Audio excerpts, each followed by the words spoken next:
बोले श्री गणेश भगवान की जय। बोलो श्री कृष्ण कन्हैया लाल की जय। बोले श्री लक्ष्मी नारायण भगवान की जय।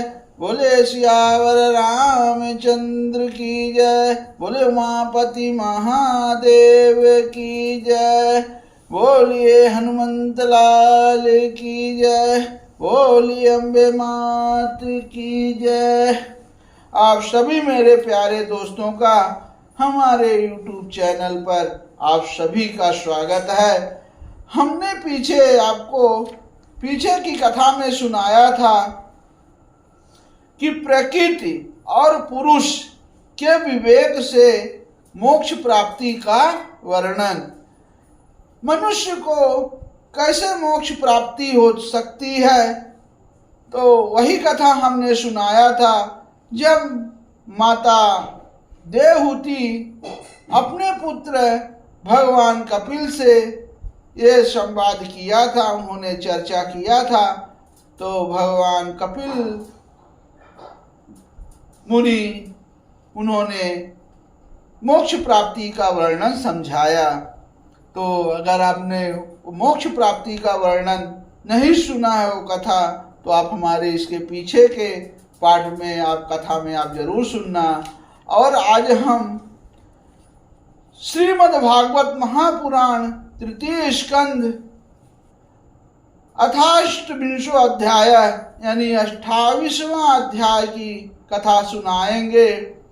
बहुत सुंदर कथा है। इसमें अष्टांग योग की विधि, अष्टांग योग की विधि क्या है। तो भगवान कपिल जी कहते हैं कि माता, अब मैं तुम्हें देश रूप के आलंबन से युक्त मतलब सवीज योग का लक्षण बताता हूँ, जिसके द्वारा चित्त शुद्ध एवं प्रसन्न होकर परमात्मा के मार्ग में प्रवृत्त हो जाता है। यथाशक्ति शास्त्र विहित स्वधर्म का पालन करना तथा शास्त्र विरुद्ध आचरण का परित्याग करना, प्रारब्ध के अनुसार जो कुछ मिल जाए उसी में संतुष्ट रहना, आत्मज्ञानियों के चरणों की पूजा करना, विषय वासनाओं को बढ़ाने वाले कर्मों से दूर रहना, संसार बंधन से छुड़ाने वाले धर्मों में प्रेम करना, पवित्र और परमित भोजन करना, पवित्र और परमित भोजन वही करना चाहिए, निरंतर एकांत और निर्भय स्थान में रहना, मन वाणी और शरीर से किसी जीव को ना सताना। कितनी सुंदर बात आपको हम सब बता रहे हैं दोस्तों। चोरी ना करना, आवश्यकता से अधिक वस्तुओं का संग्रह ना करना, जितनी हमें जरूरत हो उतना ही चीज हमें रखना चाहिए। और ब्रह्मचर्य का पालन करना, तपस्या करना यानी धर्म पालन के लिए कष्ट सहना, बाहर भीतर से पवित्र रहना, शास्त्रों का अध्ययन करना और भगवान की पूजा करना। ये है अष्टांग योग की विधि। अब इसके आगे की कथा है वाणी का संयम करना, उत्तम आसनों का अभ्यास करके स्थिरता पूर्वक बैठना, धीरे धीरे प्राणायाम के द्वारा श्वास को जीतना, इंद्रियों को मन के द्वारा विषयों से हटाकर अपने हृदय में ले जाना, मूलाधार आदि किसी एक केंद्र में मन के सहित प्राणों को स्थिर करना, निरंतर भगवान की लीलाओं का चिंतन और चित्त को समाहित करना, इनसे तथा व्रत दान आदि दूसरे साधनों से भी सावधानी के साथ प्राणों को जीत कर बुद्धि के द्वारा अपने कुमार्गामी दुष्ट चित्त को धीरे धीरे एकाग्र करें और परमात्मा के ध्यान में लगाएं। पहले आसन को जीतें, फिर प्राणायाम के अभ्यास के लिए पवित्र देश में कुश मृग चर्म आदि से युक्त आसन बिछावें। उस पर शरीर को सीधा और स्थिर रखते हुए सुखपूर्वक बैठकर अभ्यास करें। आरंभ में बाएं नासिका से पूरक, कुंभक और रेचक करें, फिर इसके विपरीत दाहिनी नासिका से प्राणायाम करके प्राण के मार्ग का शोधन करें, जिससे चित्त स्थिर और निश्चल हो जाए। कितनी अच्छी बात है बता रहे हैं दोस्तों। फिर जिस प्रकार वायु और अग्नि से तपाया हुआ सोना अपने मल को त्याग देता है, उसी प्रकार जो योगी प्राण वायु को जीत लेता है, उसका मन बहुत शीघ्र शुद्ध हो जाता है। अतः योगी को उचित है कि प्राणायाम से वात पित्त आदि जनित दोषों को, धारणा से पापों को, प्रत्याहार से विषयों के संबंध को और ध्यान से भगवत विमुख करने वाले राग द्वेष आदि दुर्गुणों को दूर करें। जब योग का अभ्यास करते करते चित्त निर्मल और एकाग्र हो जाए, तब नासिका के अग्रभाग में दृष्टि जमाकर इस प्रकार भगवान की मूर्ति का ध्यान करें। अब भगवान के मुख कमल आनंद से प्रफुल्ल है, नेत्र कमल कोश के समान रत्नारे हैं, शरीर नील कमल दल के समान श्याम है, हाथों में शंख चक्र और गदा धारण किए हैं, कमल की केसर के समान पीला रेशमी वस्त्र लहरा रहा है, वक्ष स्थल में श्री वत्स चिन्ह है और गले में कौस्तुभ मणि झिलमिला रही है। ऐसा भगवान का ध्यान करें। फिर आगे वनमाला चरणों तक लटकी हुई है, जिसके चारों ओर भौरे सुगंध से मतवाले होकर मधुर गुंजार कर रहे हैं। अंग प्रत्यंग में महामूल्य हार, कंकड़, किरीट, भुजबंद और नूपुर आदि आभूषण विराजमान हैं। कमर में करधनी सी लड़ियां उसकी शोभा बढ़ा रही हैं। भक्तों के हृदय कमल ही उनके आसन हैं। उनका दर्शनीय श्याम सुंदर स्वरूप अत्यंत शांत एवं मन को, नयनों को आनंदित करने वाला है। उनकी अति सुंदर किशोर अवस्था है। वे भक्तों पर कृपा करने के लिए आतुर हो रहे हैं और बड़ी मनोहर झांकी है। भगवान सदा संपूर्ण लोकों से वंदित हैं। उनका पवित्र यश परम कीर्तनीय है और वे राजा, वली आदि परम यशस्वियों के भी यश को बढ़ाने वाले हैं। इस प्रकार श्री नारायण देव का संपूर्ण अंगों के सहित तब तक ध्यान करें जब तक चित्त वहां से हटे नहीं। जय हो। अब भगवान की लीलाएं बड़ी दर्शनीय हैं, अतः अपनी रुचि के अनुसार खड़े हुए, चलते हुए, बैठे हुए, पौड़े हुए अथवा अंतर्यामी रूप से स्थित हुए उनके स्वरूप का विशुद्ध भावयुक्त चित्त से चिंतन करें। इस प्रकार योगी जब एक अच्छी तरह देख ले कि भगवत निग्रह में चित्त की स्थिति हो गई, तब वह उनके समस्त अंगों में लगे हुए चित्त को विशेष रूप से एक एक अंग में लगावे। अब भगवान के चरण कमलों का ध्यान करना चाहिए। वे वज्र, अंकुश, ध्वजा और कमल के मंगलमय चिन्हों से युक्त हैं तथा अपने उभरे हुए लाल लाल शोभा में नख चंद्र मंडल की चंद्रिका से ध्यान करने वाले के हृदय में अज्ञान रूप घोर अंधकार को दूर कर देते हैं। इन्हीं के धोवन से नदियों में श्रेष्ठ श्री गंगा जी प्रकट हुई थी, जिनके पवित्र जल को मस्तक पर धारण करने के कारण स्वयं मंगल रूप श्री महादेव जी और भी अधिक मंगलमय हो गए। वे अपना ध्यान करने वालों के पाप रूप पर्वतों पर छोड़े हुए इंद्र के वज्र के समान हैं।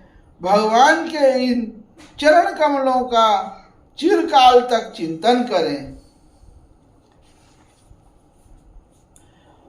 भव भयहारी अजन्मा श्री हरि की दोनों पिंडलियों के एवं घुटनों का ध्यान करें, जिनको विश्व विधाता ब्रह्मा जी की माता सुरवंदिता कमल लोचन लक्ष्मी जी अपनी जांघों पर रखकर अपने कांतिमान कर किशलयों की कांति से लाड़ लड़ाती रहती हैं। अब भगवान की जांघों का ध्यान करें, जो अलसी के फूल के समान नीलवर्ण और बल की निधि है।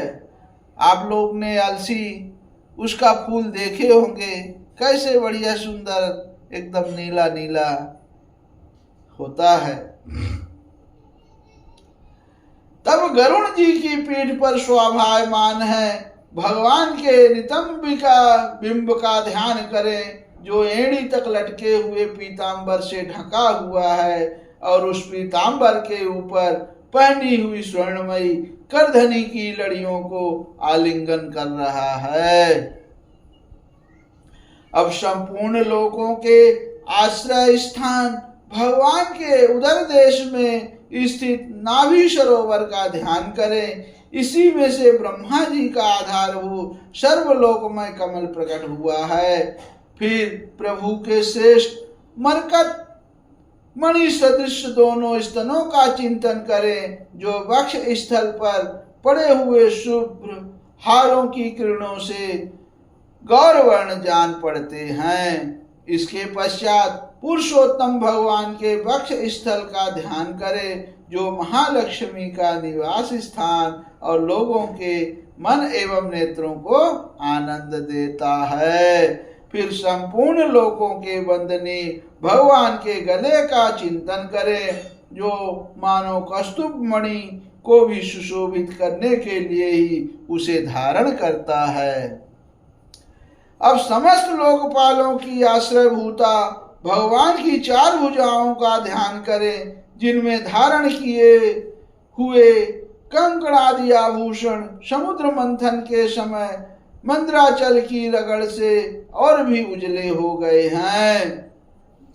इस प्रकार जिसके तेज को सहन नहीं किया जा सकता, उस सहस्त्रधारा वाले सुदर्शन चक्र का तथा उनके कर कमल से में राजहंस के समान विराजमान शंख का चिंतन करें।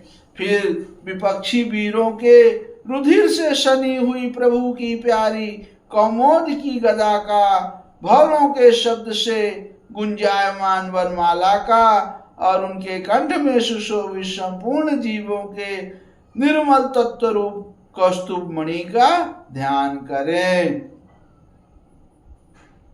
अब भक्तों पर कृपा करने के लिए ही यहाँ साकार रूप धारण करने वाले श्री हरि के मुख कमल का ध्यान करें और सुघड़ नशिका से सुशोभित है और झिलमिलाते हुए मकराकृत कुंडलों के हिलने से अतिशय प्रकाशमान स्वच्छ कपोलों के कारण बड़ा ही मनोहर जान पड़ता है। अब काली काली घुंघराली अलकावली से मंडित भगवान का मुखमंडल अपनी छवि के द्वारा भ्रमरों से सेवित कमल कोश का भी तिरस्कार कर रहा है और उसके कमल सदृश विशाल एवं चंचल नेत्र उस कमल कोश पर उछलते हुए मछलियों के जोड़ों की शोभा को मात कर रहा है। उन्नत भ्रूलताओं से सुशोभित भगवान के ऐसे मनोहर मुखार बिंद की मन में धारणा करके आलस्य रहित हो उसी का ध्यान करें।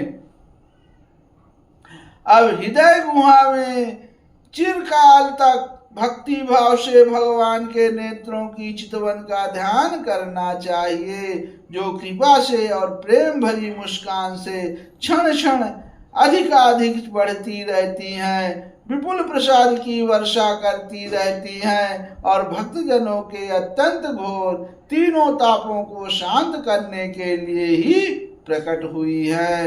अब श्री हरि का हास्य प्रणत जनों के तीव्र से तीव्र शोक के अश्रु सागर को सुखा देता है और अत्यंत उदार है मुनियों के हित के लिए कामदेव को मोहित करने के लिए ही अपनी माया से श्री हरि ने अपने भूमंडल को बनाया है। उनका ध्यान करना चाहिए। दोस्तों, कथा कैसी लगी आप कमेंट करना जरूर। और आगे की कथा है, अत्यंत प्रेमार्द भाव से अपने हृदय में विराजमान श्री हरि के खिलखिलाकर हंसने का ध्यान करें, जो वस्तुतः ध्यान के ही योग्य है तथा जिसके ऊपर और नीचे की दोनों ओठों की अत्यधिक अरुण कांति के कारण उन्हें कुंदकली के समान शुभ्र छोटे छोटे दांतों पर लालिमा सी प्रतीत होने लगी है। इस प्रकार ध्यान से तन्मय होकर उनके सिवा किसी अन्य पदार्थ को देखने की इच्छा ना करें। इस प्रकार के ध्यान से अभ्यास से साधक का श्री हरि से प्रेम हो जाता है और उसका हृदय भक्ति से द्रवित हो जाता है। शरीर में आनंदित के कारण रोमांच होने लगता है। उत्कंठा जनित प्रेम अश्रुओं की धारा में वह बारंबार अपने शरीर को नहलाता है और फिर मछली पकड़ने के कांटे के समान श्री हरि को अपनी ओर आकर्षित करने के साधन रूप अपने चित्त को भी धीरे धीरे ध्येय वस्तु से हटा लेता है। जैसे तेल आदि के चुक जाने पर दीप शिखा अपने कारण रूप तेजस तत्व में लीन हो जाती है, वैसे ही आश्रय विषय और राग से रहित होकर मन शांत ब्रह्मकार हो जाता है। इस प्रकार अवस्था के प्राप्त होने पर जीव गुण प्रवाह रूप देहादि उपाधि के निर्मित हो जाने के कारण ध्याता देह आदि विभाग से रहित एक अखंड परमात्मा को ही सर्वत्र अनुगत देखता है।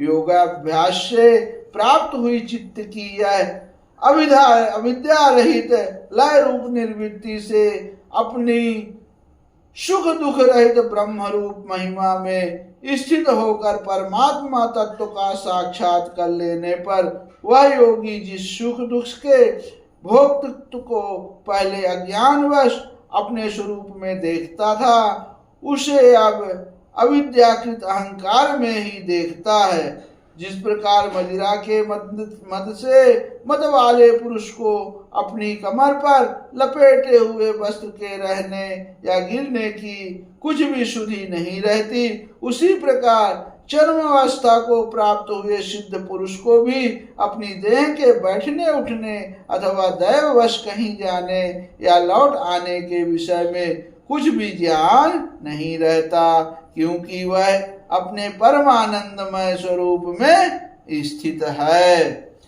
अब उसका शरीर तो पूर्व जन्म में के संस्कारों के अधीन है, अतः जब तक उसका आरंभ प्रारब्ध शेष है तब तक वह इंद्रियों के सहित जीवित रहता है, किंतु जिसे समाधि पर्यंत योग की स्थिति प्राप्त हो गई और जिसके परमात्म को भी भली भांति जान लिया है, वह सिद्ध पुरुष पुत्र कालत्रादि के सहित इस शरीर को स्वप्न में प्रतीत होने वाले शरीरों के समान फिर स्वीकार नहीं करता, फिर उसे अहंता ममता नहीं करता। जिस प्रकार अत्यंत स्नेह के कारण पुत्र और धनादि में साधारण जीवों की आत्मबुद्धि रहती है, किंतु थोड़ा सा विचार करने से ही वे उनसे स्पष्टतया अलग दिखाई देते हैं, उसी प्रकार जिन्हें वह अपना आत्मा मान बैठा है, उन देहादि से भी उनका साक्षी पुरुष पृथक की है। जिस प्रकार जलती हुई लकड़ी से चिंगारी से स्वयं अग्नि से ही प्रकट हुए धुएं से वह अग्नि रूप मानी जाने वाली उसे जलती हुई लकड़ी से भी अग्नि वास्तव में पृथक ही है, उसी प्रकार भूत इंद्रिय और अंतःकरण से उनका साक्षी आत्मा अलग है तथा जीव कहलाने वाले उस आत्मा से भी वह ब्रह्मा भिन्न है और प्रकृति से उसके संचालक पुरुषोत्तम भिन्न है। जिस प्रकार देह दृष्टि से जरायुज, अंडज, स्वेदज और उद्भिज चारों प्रकार के प्राणी पंचभूत मात्र हैं, उसी प्रकार संपूर्ण जीवों में आत्मा को और आत्मा में संपूर्ण जीवों को अनन्य भाव से अनुगत देखे। जिस प्रकार एक ही अग्नि अपने पृथक पृथक आश्रयों में उनकी विभिन्नता के कारण भिन्न भिन्न आकार का दिखाई देता है, उसी प्रकार देह मनुष्य शरीर में रहने वाला एक ही आत्मा अपने आश्रयों के गुण भेद के कारण भिन्न भिन्न प्रकार का भासता है। अतः भगवान का भक्त जीव के स्वरूप को छिपा देने वाली कार्य कारण रूप से परिणाम को प्राप्त हुई भगवान की इस अचिंत्य शक्तिमयी माया को भगवान की कृपा से ही जीतकर अपने वास्तविक स्वरूप ब्रह्म रूप में स्थित होता है। इस श्रीमद्भागवते महापुराणे पारमहंस्यां संहितायां तृतीय स्कंदे कपिलये साधनानुष्ठान नामाष्टविंशो अध्यायः समाप्तः। बोले श्री हरि नारायण भगवान की जय। दोस्तों, कहानी कैसी लगी आप लोग कमेंट में जरूर बोलना। तब तक के लिए आप सभी को जय श्री राधे कृष्णा। जय श्री हरि नारायण भगवान की जय।